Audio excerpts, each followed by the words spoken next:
Ethos, it's a Greek word meaning character, and it's used to describe the guiding beliefs or ideals that characterize a community, a nation, or an ideology. And according to my next guest, Ethos has everything to do with effective social media content for food and beverage brands and all brands in general. And by the way, he's not our first food and beverage guest expert to mention this. Check out the DePersico episode on packaging. But today's episode is all about Josh Roush, a longtime colleague and friend of mine who happens to be CEO and co-founder of Movetic, a kick-ass, always in motion creative agency rooted in San Diego. Some of you might be thinking, John, do you just invite your friends to be guests on these shows? It's a debatable point, I suppose. Well, duh. No. Well, definitely not. Just kidding. Look, Movetic's credentials are serious. They include the likes of Crocs, Lyft, Oakley, and what about food and beverage? How about Screwball Whiskey, Celsius, the Mountain Dew Dew Tour? In fact, in this episode, Josh is going to walk us through the actual playbook they developed for Tractor Beverages, a new soda company that you've probably seen at Chipotle. But that's not all. Josh is going to help us understand how to truly get into the hearts and minds of our target consumers. Like really do it from a branding expert. Why and how to storytell like a branding rock star, and how branding is about a vibe.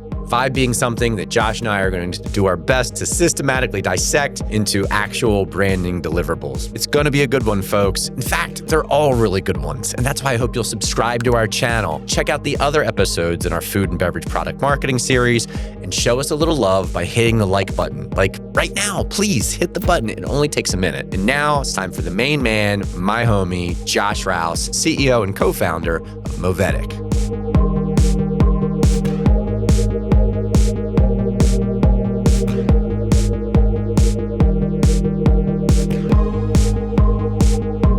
And we're back with another episode of the Niche Marketing Podcast. Today, I'm here in sunny San Diego at Hola Studios in Mission Valley, San Diego, representing my favorite Mexican restaurant, Ponce's. Made sure to break out the San Diego gear for this ultra special interview with my main man, Josh Roush from Movetic. Josh, welcome to the show. Thank you so much for having me.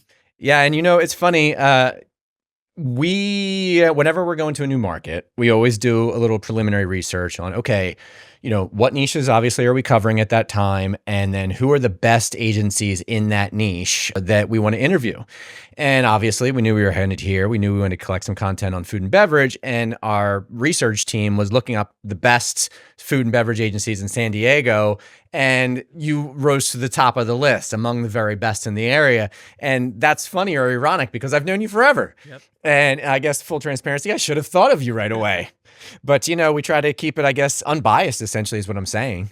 And so despite the fact that we've been buddies for a long time, despite the fact that you're one of our favorite branding and creative agencies that we represent at the Agency Guide, regardless of all that, you were just purely among the very best food and beverage marketers in this market. And that is one of the many reasons we're so excited to have you on the show today. So again, thanks for being here. Appreciate it. So before we get into the core of the content, I always like to get a little background on my guests for those that don't know you. So if you could give us a little bit of background on yourself personally, Josh, where you from, wife, kids, interests, anything like that, and then we'll take it from there. Perfect. Well, thank you. For context, my name is Josh Roush. I'm actually born and raised here in San Diego, specifically a little surf town up north, Encinitas. A little bit about me: love to surf, skate, snowboard. Have always loved photography, design, and aesthetics, and that's actually what kind of led me to start Movetic, a branding agency here up in Leucadia, California. So really excited about that, and just thankful to be here with you. Nice. Surf, skate, and snow. You do it all? Absolutely. Yep. I didn't know you were a skater. Yeah. Oh, and skating's my main. That's your main thing? That's my main thing. You still got your moves? Yeah, I still try. Nice. Hey, I don't do it like I used to, but I still try. Absolutely, yes. It's awesome. I'd love to see that sometime. And then give us a little bit more, I know you touched on it, but a little bit more on Movetic. That would be great. Yeah, so, started the agency coming up on 10 years ago, which is pretty wild because I think that's actually when our relationship formed. Right. We started at the same time. Years. Both had our 10-year anniversary. What's your formal, do you know your formal 10-year? April, May-ish. Coming right up. Coming on up. We might be releasing this episode almost right on the heels of your 10 isn't there a thing called LinkedIn for that? No, yeah. Yeah, maybe we'll find that one That's out. Awesome. Started the agency when I was 24, kind of back on the skate heritage, that's kind of actually what led me to do this, is just the creativity and the arts of it was something I always wanted to do. Prior to that, actually, you and I believe we met at HP. That's right. Yeah. When I was at HP, prior to that, I was at Reef. and then just kind of saw a hole in the marketplace to be a little bit more bespoke, a little bit more personalized, and work one-on-one with clients. And so Movetic, we do brand strategy, brand ID, visual, verbal communication, and then we do websites and content. So And, yeah, knowing firsthand, you guys are quite good at it. So thank you. Appreciate that. it's a delight to get your input on food and beverage content marketing, particularly through the lens of social media, which is what we'll be discussing here today. So let's start with the very basic, Josh. What makes social media marketing important for the food and beverage sector? Perfect. I'd say just, kind of starting taking a step back. I think just the beautiful part about social is the one-on-one relationship that you have with it. I think innately when you are looking at food and beverage particular, it's all about the aesthetics, right? When something that you want to be appealed to that, the food or the drink or the beverage, it's really a multifaceted approach when it comes to that. And so we've seen just the likes of a lot of value-driven content that's actually hitting that kind of trend. Yeah, fantastic. And something that's come up in our other episodes in the food and beverage series is just this idea of being bold as a way to stand out, separate yourself from the pack, and yet at the same time, the challenges with getting like stakeholder buy-in to be bold.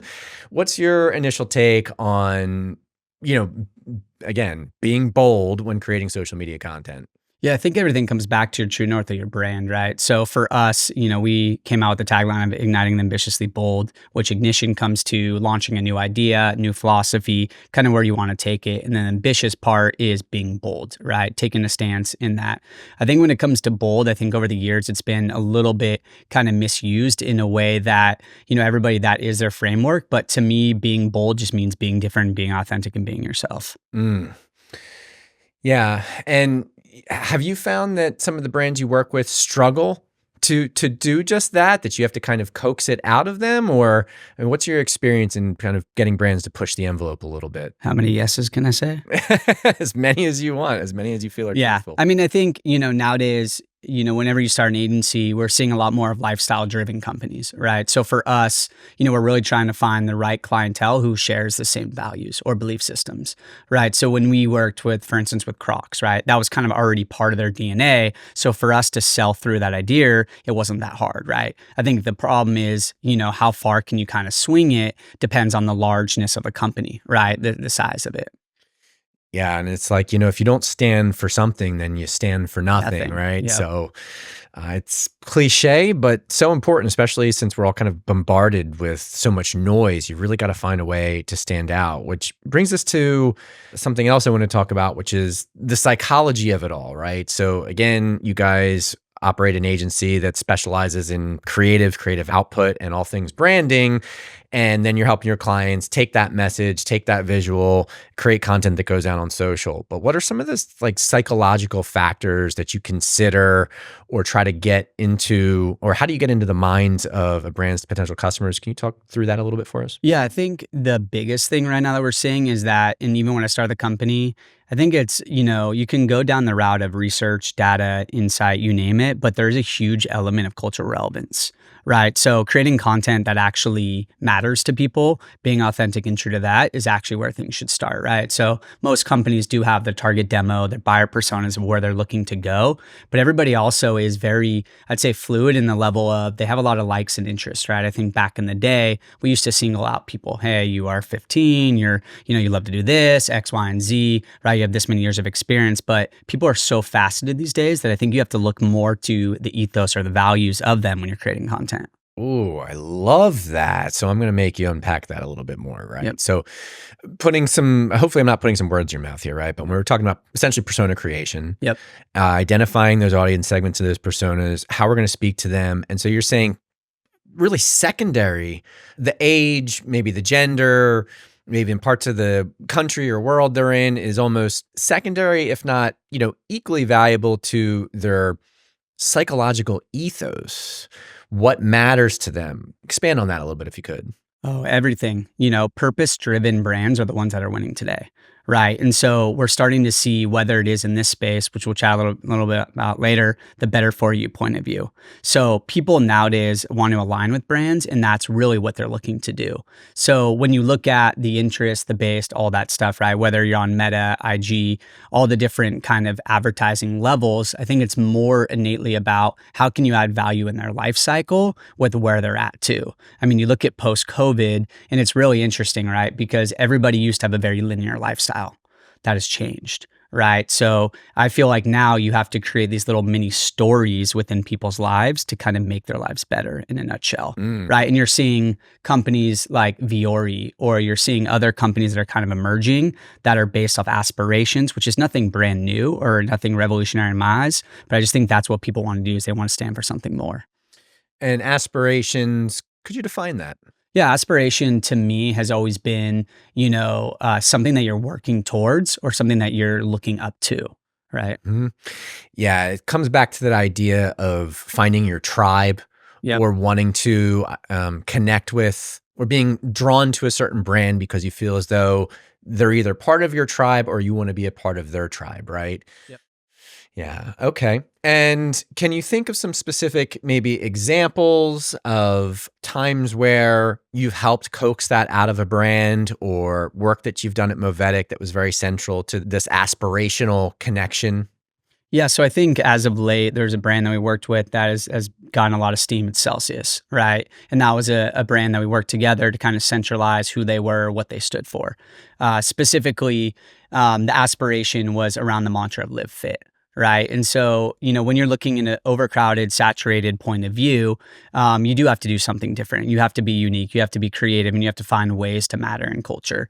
And so we essentially went on a whole tour for a year. We shot content with micro, macro, nano influencers all across the US in 8 different major cities, all around that concept. And our whole goal was like, how can we activate different people in different markets to help with the lift, right? And so when you talk about aspirations, or when you look at that, it really comes down to how can this product encourage that life cycle, right?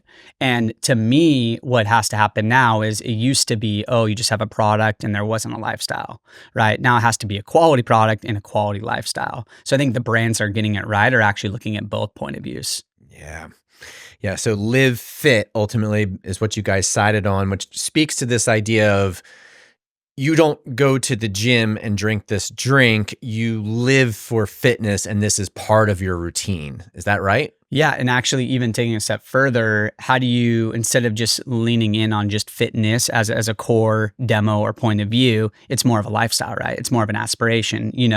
Fitness does not have to be inside the walls of a gym, right? Fitness can be outside. Fitness can be skating. Fitness can be other elements that I think people innately used to look at things in a box, but now we don't have to, right? Our lives are very multifaceted, and fit to a lot of people is a lifestyle of actually getting better of themselves. Yeah. Stay moving. Absolutely. Stay moving. That's one of your taglines, isn't it? That is our tagline. Yeah. Yeah. That's probably why they were like, you're the agency for us, Josh, right? Yep. Yeah. Stay moving. Okay. Very good. You touched on influencer, so we might as well go there. Just talk I guess at a broad level first, the role you see of influencers when it comes to the marketing of a food and beverage product, and then to the degree that you are comfortable giving some specific examples, that would be great. Yeah, I think what's cool about influencer in this space particular is that there are, kind of back to your podcast, like niche specific influencers in an arena, right? So when you look at influencers, I think generally speaking, right, you have your nano, micro, and macro influencers, right? All the different scales, reach levels, you name it. In this particular sector, I think what's really nice about it is you can actually find really cool bartenders. You can find really cool foodies. You can find people that can help activate your brand and then increase the awareness of who you are. So I think, for me in this particular space, we've found success with a handful of different brands, whether it is Better Buzz, it's a coffee spot in town, or other restaurants. We're actually working on a really cool project coming up here soon called Fox Point Farms. That's an agri-hood, which is super cool. Yeah, what? An agri-hood. An agri-hood. Have you heard of that concept? No. Okay, so essentially an agri-hood, right, is a place where there's a multitude of different businesses that all operate and all work together, right? It's essentially all working under the same roof to kind of have the same output. right? So they have a farm in the back. They use the farm in the back to essentially supply the restaurant. The restaurant supplies the people. So it's really cool. Okay, there's a lot to unpack there, but I didn't mean to throw you off. Hey, it's all good. We'll save that for maybe a whole other episode on agri-food. Yes. But Yeah. you were talking about in the context of influencer marketing, Yes. the clients you're working with there. Yeah. So, I mean, that's, I think, the beauty of it, right? Is that we are seeing success and a lot of our clients are seeing a lot of success with it. Kind of back to food and beverage, we're seeing a lot of trends where actually people really, really want to try a bunch of different things. People are also looking for a better for you lifestyle that I kind of alluded to earlier. So we're starting to see a lot of people unpack a recipe of their favorite or, hey, check out this new place. And it's just very, very effective in town. Brilliant. One of the things about influencer marketing, and again, the way it helps create tribe, helps people connect with certain other individuals because they aspire to be like or to fit in or be synonymous with those influencers, is it also spills right into the concept of brand loyalty. And certainly when it comes to food and beverage marketing, brand loyalty is mission critical. And as a brand strategy firm, you must have a lot of thoughts on just brand loyalty in general. I'd love to hear those. Yeah. So, I mean, right now, especially, I think just in today's day and age, brand loyalty is everything, right? So, I mean, the stats have always come out saying it costs a lot more to acquire new than retain existing, right? So how can you essentially, to kind of unpack what you were saying, is brand loyalty is building that tribe, which I love that you use that word. For us, it's always been community, right? And I think my theory back to when I started kind of branding, to kind of segue a little bit into that, that's what attracted me to it. Right. It was all about pulling people in on shared values and how can you develop a community of like-minded people around that as well. Right. And so when you have brand loyalty, what I've seen from my success with a lot of people is how can you create loyalty programs, right? How can you add value in their life? Whether it is a punch card or whether it is something that, hey, you come back in, you have some BOGO deals, right? So for us, we've worked with Better Buzz. I was kind of alluding to that earlier. It's a coffee company in town. And that was a core focus of us, right? Was just how can we retain existing people and how can we increase revenue with them, which I think is very fascinating when you look at the landscape of building out your MRR or depending on your kind of business model as well. Yeah, those that aren't from the area in SoCal or have never been here, Better Buzz is such a kick-ass local coffee chain. They've got, to use a French phrase, the je ne sais quoi, right? That certain something that is hard to put into words that just makes it special. And you're in such a crowded space, that's precisely it, right? You need that je ne sais quoi to separate from the pack and be like, hey, like we're not Starbucks, we're not Pete's, we're not, any of the number of other coffee shops here in town. There's certainly plenty of them. We've got our own thing going, and they try to get, I don't know if they try as much as they just naturally are good at establishing a certain audience, a certain vibe. It's really vibe, isn't it? Yep. Man, how do you put a vibe into words? I guess a lot of your probably career and work is like, how do you put a vibe into words? And so putting you on the spot a little bit, Josh. Yeah. Well, how do you put a vibe into words? Yeah. Well, boy, that's a good one. Yeah. I think, it kind of comes back to my work, right? And kind of going back to, my skate roots, right? Kind of going back there a little bit. The anti-culture is actually what created skate culture, right? So a lot of stuff that we were doing then, heavily branded, graffiti or even doing design was really a key thing, or even like fisheye lens, right? And so when you say, how do you put a vibe in something, right? To me, it's all about that counterculture. Right. And I think that's something that we've really kind of leaned into, from working with Celsius, Screwball Whiskey, Crocs, Lyft, Oakley, right? Like all these culture driven kind of brands is really where we've started to see, and then even so much to Sunbum as well. You talk about vibe and how do you communicate a vibe? A lot of it's sub-communication, right? I mean, so much of conveying what a brand is about needs to be sub-communicated, right? It's not just what you say overtly, but what you say covertly, I suppose. And then at the same time, you're trying to break through the noise, break through the clutter. So you're trying to communicate as much as you can in a short amount of time, not just through actual text, but again, through the brand aesthetic. So putting you on the spot once again, what are your general thoughts on how to sub-communicate a brand's message or vibe? Today's episode is brought to you by The Agency Guide. Are you frustrated with an underperforming marketing agency? Who isn't? Are you unsure about what marketing channels to invest in and who to invest with? Maybe you're just fed up with the overpromising and underdelivering of marketing agencies. Fear not.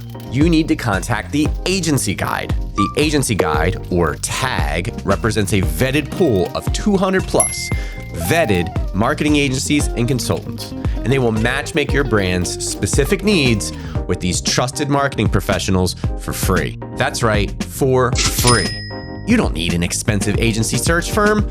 You need The Agency Guide. For over 10 years, TAG's experienced marketing consultants have been providing pro bono consulting and matching brands with vetted agencies based on needs, budget, timeline, location, even your personality. They're marketing professionals. They're agency matchmakers.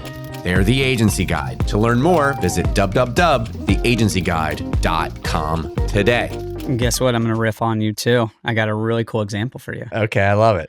Okay. So I guess when we look at sub-communication, right, and I'm sharing my screen here, for me innately, a brand is much more than a logo, right? And so I think when you say, how do you sell a vibe, right? You look at, a brand as an accumulation. To me, what I love about sub-communication, or you name it, is that there's other elements that you can have to it, right? So you do have, your voice, right? Which is effectively communicating in the marketplace. What you say matters, right? But the problem is you need more than that today. You also need typography, right? How you feel. What do you want to be polished? Do you want to be more grid oriented? Like, what does that actually feel for you? Or do you want to evoke emotion? Right? To me, colors everything, right? And you'll see in the spectrum of colors kind of where we're going, right? And then there's, to me, the most important one, which is texture. Ooh. And this is how you actually take advantage of it, because a lot of brands are not at this level. But this is truly, it brings you back to a state of nostalgia, kind of back to what you're trying to do, right? And then there's the other likes of, obviously, photography paints a huge picture of emotion of where you're going. Iconography, kind of the same kind of spirit to kind of delve out. But most importantly, it's the experiences that come together, and then it's what makes you feel. Right. There it is. So hopefully that's a subculture for you of communication. I think it just broke that down way more and way better than I actually expected.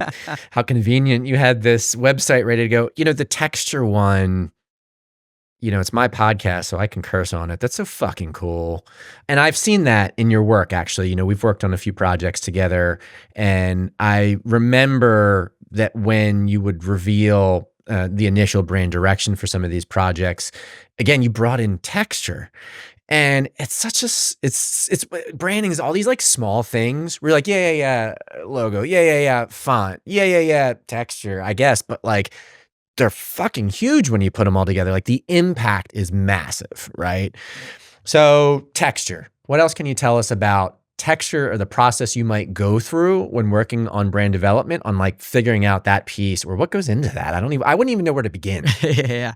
Well, I think it comes back to, you said at the beginning, the buyer personas in your tribe, right? So what are elements for you to be unique? And I think that's the other reason why I love branding, is I'm very detailed, right? It's every little moment to me matters. So what can we do to separate ourselves? And so you look at, whoever you're working with. So say, I'll give an example, Fox Point Farms right now that we're working with them. What we went down to the level of detail was there are 8 different businesses that are under that one roof, right? So what we figured out was, okay, each one of those, so say there's a restaurant, there's a woodworking space, there's a brewery, you name it. What we did is, to get themselves unique compared to the other competitors in town, whether it's direct or indirect, we actually went down to the molecule level. Right. So what we were doing is we were looking at, okay, what's a wood texture? Okay, that correlates back to the actual workmanship of that. Okay, what about beer? Let's get it down to an actual bubble. Right. So we were trying to figure out what are elements to be unique compared to other people as a way to separate ourselves, because you said it yourself, right? There's a Starbucks on every corner. There's a Pete's Coffee. There's Better Buzz, right? There's all these other options. But how can you find a way to be unique and be bold? Kind of what you said. So I think that's, for us, always been the biggest element. And the other element that I didn't touch on is mixed media, right? We live hyper fast moments these days, right? Like we're on a podcast right now, but we're going to be on IG scrolling. We're going to see a video. We're going to see something else happen. We're going to go down, I don't know, say downtown. We're going to see cars going by fast, right? That's emotion. And that's truly what is a brand is. So how can we identify the people that resonate with that feeling, create elements or textures based off of that to make ourselves stand out? Yeah, we touched on your tagline or slogan, or you tell me the best way to articulate of stay moving earlier. I've noticed you incorporate a lot of motion into your work. Yep. Why is that, or does it go beyond what you just mentioned? So when we started Movetic stands for the Unison of Movement and Aesthetics. So I identified something in the marketplace was that brands in today's day and age, there's heightened expectations from consumers. There are a lot of competitors that are constantly shifting. The barrier to entry is continually decreasing, right? And so the only way to continually stay at the forefront is you have to stay moving, right? And so that's always been a core mantra for that. So it's equally as external as it is internal. For our team, it's all about the idea for me to stay up, what's the latest trends? How can I make certain that you are unique? So that's why when we worked with Celsius, it was a very bespoke, when you asked, hey, what do you guys do on that level? It was a very custom tailored approach, because at the end of the day, that's the only way to make mountains in regards to that. Love it. All right, shifting gears a little bit, something that's come up across several episodes of covering the food and beverage sector, from the branding agency we spoke with, a videography agency we spoke with, I think a PR agency we spoke with, collaboration. One reason that I know that this is important is, again, we talk about sub-communication. Well, you can sub-communicate it a lot by, for lack of better phrasing, hitching your wagon to another brand that speaks to a similar tribe or carries similar values or what have you. So I know that's one take on brand collabs, but what's your take, Josh Roush, on, brand collabs for brand creative, brand content, and social media? Perfect. Yeah. So traditionally, we're seeing it on a B2C level or D2C. So for example, when we were working with Better Buzz, right, we were working with local influencers, we were working with local organizations as a way to increase awareness, right? So now as kind of things go, and I'm really excited to kind of share a little bit of work here, we're working with Tractor. Right. So Tractor, if anybody who doesn't know. I'm not familiar. Tell me about them. Okay. Yeah. So they're essentially the soda that actually sits inside Chipotle. That's one of their cases. They work with a whole multitude of different QSRs, right? And so that's kind of what a big thing that got them famous, very big on the organic side, the better for you that we're starting to see. So when we were working with them, really excited to kind of go into this in a little bit detail, but for context, for everybody knows, when you're asking that question, right, there's also the B2B side of things, right? And I think that's really important as we kind of move into the future, because what's now starting to happen is it's not just about influencers, but how can you activate the QSRs at a level that will actually be a 1 + 1 = 3 effect. So how can we market the actual restaurant themselves, and then also with Tractor as well, to make it very successful? So for us, we were taking a lot of the philosophies that we've actually created for branding and actually put it towards a program book. Nice. So I'm going to kind of go a little bit into what we did. Love it. So so this is for further context, right? So came to us and we came up with the Purpose-Infused Mixology Program. Essentially what we're doing is we're leveraging their, thoughtfully crafted recipes of what they have and kind of pairing it with flavor-forward cocktails. So that's kind of the idea, right? So we're working with different restaurants of all different levels, and our whole concept is this idea of stirring up a new era. And really what that to us kind of meant was, why are we even doing this now, right? For us, we're reinventing refreshment to solve your current business challenges and enable you to satisfy your evolving consumer demand.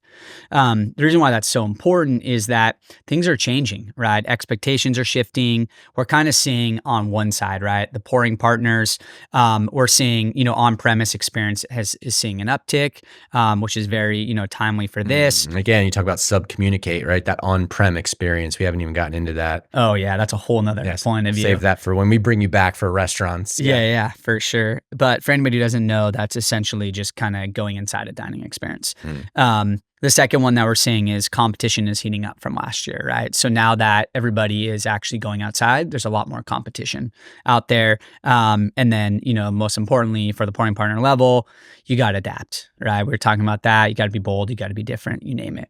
And then on the other side of the consumers, right? For us, it's all about sustainable brands are leading the pack, right? And so whether that's the ingredients that they choose, whether that's the farm that they're working with, right? There's a level of heightened point of view on that, which kind of brings me to the second one, which is just conscious cocktails are actually taking the charge. I'm sure you're familiar with the whole NA craze that's kind of going on right now. I was going to ask you about that. I mean, you can tell me, I don't know if they're trying to position for that, but boy, this non-alcoholic beverage thing is blowing up. Yeah. Well, I think just kind of back to the Live Fit and that I just think people are just innately taking, a lot more care of themselves at that level, right? And they value that type of stuff. Yeah, for sure. And I think, kind of going back to Liquid Death and, that company, to me, Liquid Death is more of a device, right? A device to actually show people, hey, I'm still hanging out in culture, right? So you have something that's cool, and traditionally people are like, oh, do you have a beer or do you not? And it kind of acts as a device to kind of still fit in, yeah, right? Yeah. And it's water, right? But I think it's brilliant, right? It's a prop. It's a prop. It's a prop to hang out and chill, right? But if you think about it in that lens, that's what it's doing, right? And so you're seeing a lot of people that still want to fit in, right? Which is why you're actually seeing it. And the other interesting fact that I saw is that around 60% of people that actually drink NAs are technically, they still like to drink alcohol too, but it's just something they like to have. Or less. I know for me, it's less, it's like less alcohol. Give me something to supplement or cut down. I'm trying to cut it out. I just need something else. Yeah, exactly. And then, the last one is just like the flavor and the RTD innovation, the Cutwaters of the world. We're seeing a lot of that kind of happen. So that's just to kind of set a little bit of context. Nice. And so for this whole thing, right, that we were working on, it's like, how do we position the brand to not only be a 1 + 1 = 3 effect, but how do we work with people, right? So what does that actually look like? So for us, we had to come up with what's our promise, what's our position of this. We had to come up with the architecture. We had to come up with the actual segments, the reasons to believe, right? And then we have to come up with the ethos. I'm going to interject. Yeah. Because that reasons to believe, I think, is it's critical, right?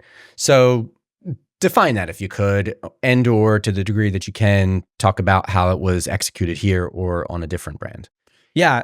Reasons to believe, to me, you have two different subsets, right? You have the tangibles and then the intangibles, right? So whenever I break it down, reasons to believe are always your unique value propositions, the things that you can kind of hang your hat on that makes you different than other people. So when we look at it, that was kind of in the lens of this context, we were trying to identify what are just a couple things that make you different with the program holistically. Okay. Yeah. All right. Very good. And that brings you to the ethos then. Yeah, then the ethos is going back to storytelling, right? What's the heart? What's the pulse of this actual story? What are we looking to do? And this is something, if you look in here too, you can kind of see you have sales, partners, and consumers. And I think to me, when we're talking about how do you build loyalty and how do you do that, every single one of these people need to be communicated individually, right? We can't just blanket statement to all three. So what we did was we put together tailored messaging for what's the value for sales, what's the value for the partners, and what are the end consumer, what are they going to get out of this program? And then we actually worked with them on some really cool recipes that I cannot wait to try in regards to that. And then we put together program guidelines as they roll it out throughout the US. Dope. And I noticed the program guidelines, that's where you're going next, but you got the imagery of the essentially a mixologist. Yep. And again, this is a non-alcoholic cocktail, right? So we're saying, hey, look, mixologists can use our stuff too, right? Absolutely. And actually, or put some booze in it, right? Yeah. And there's three. So that's the cool part, right? Yeah. So there's three different ones that we're working on, and I'll kind of go down to the bottom of it. Let's see. Let me get here. Just kind of going through this real quick. So this is literally what we're doing, right? The different recipes for it. And then the three different elements are unique cocktails. So that's your traditional stuff that you're working on, the spirit-free cocktails, and then the frozen cocktails. So dependent on the restaurant or the viability of it, whether it's an event space, you name it, we can actually serve these unique cocktails to every single market, which is really unique and fascinating from a diversity standpoint. I love it. So yeah, it was cool. I mean, it was so fun just kind of putting together the thoughtfulness of not only the campaign and the care of the team at Tractor of what they've been doing behind the scenes to work on this, but also equally, it's just so unique to kind of see, bringing a concept to reality, which is what I love to do so much. Josh, the visuals in this deck, did these stem from brand refresh work you did with them? Yeah, so the way that we wanted to kind of attack it, and I'll kind of just sit here for a second, was, Tractor has a really solid brand and they've done a phenomenal job, getting the aesthetics at a level. For our job was kind of how can we take their existing and then kind of elevate it in a level that we're being true to who they are, but then find a little bit of our own uniqueness and quirkiness for this actual program. So that logo type that we did at the beginning, a lot of the design elements we worked with them on, the photography, we actually took all the photography and we actually kind of worked on a whole set. We actually have a whole video that's coming out. So there's a whole turnkey 360 program that they're actually working with their salespeople to then activate that and then bring it out to the market. It's classy, man. It's Thank classy. you. I'm loving it. Yep. So yeah, I mean, these are all just different, it comes down to ammo, right? When you're talking about what you can do and what you can sell, but essentially it's just all, you talk about sub community and you talk about that, you got to think about what's a small little living line that will effectively communicate to your audience. And so we worked with them on that as well, on how to differentiate all of it too. Awesome. With the couple minutes we have left, anything else on Tractor? Nope, that's it. Great. And any other visuals you wanted to share, or that's? I think that's perfect. Okay.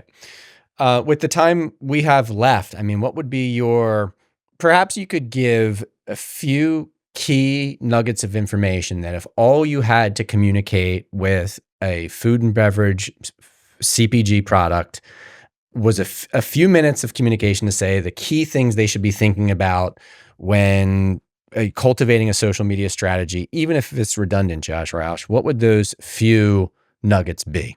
Yeah. So high level, just figure out who you are, right? What are you as a brand? What makes you unique? Based off of that, I would create a series of different pillars that kind of align to that. Keep them high enough level where you can actually create content underneath them. The other thing is explore. At the beginning phases, if you are starting a company from scratch, there's a lot of things to try. TikTok's algorithm is crazy. It's moving and grooving in different ways.